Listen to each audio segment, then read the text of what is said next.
এ বন্ধু তুই কোথায় যাইতে ভাই? বন্ধু মসজিদ তো অনেক দূর হয়, আটটা গেলে জামা ছুটি দেবো, আরাম দৌড়িয়া দৌড়িয়া জামার ধরো। বন্ধু আইটা তো গেলে তো জামার দর ডাকতে না, আমার সাইকেল লিয়ে থাকি।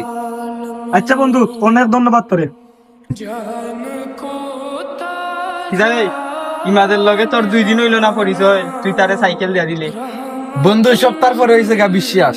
আর তোর বিশ্বাস যখন আর সাইকেল লই আইতো না এখন বুঝবে নে, তখন বুঝবে নে বিশ্বাস কারে কয়। ব্যাপারটা কিটা, নামাজ কত আগে শেষ হয়েছে, এই বছরিয়া সাইকেল লই আয় না। সাইড যা সাইন কে দীক্ষা ইমাতে সাইকেল লই আয় না কেন? আমি এখন যাই চারতাম মাই, আমি তো তোরে আগেও কইছিলাম সাইকেলটা দিস না।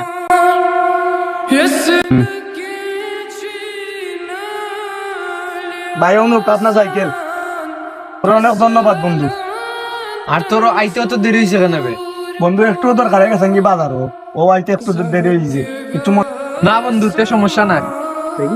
বন্ধু আমার 10,000 টাকা দে, ইমার্জেন্সি দরকার আমার 10,000 টাকা। আমার কাছে তো এখন নাই বে। বন্ধু আমার জরুরি, তুই যে সাহান্তনি জোগাড় কইরা দে, আমার 10,000 টাকা লাগবে জরুরি।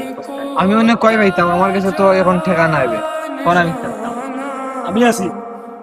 তুমি দিবা মানে? আপনি তো আমারে চিনো না জানো না। বিশ্বাস, আপনার বন্ধু তো আমারে বিশ্বাস করে তার সাইকেলটা দিল, ওখানে আমি তোমার বিশ্বাস করে দিব।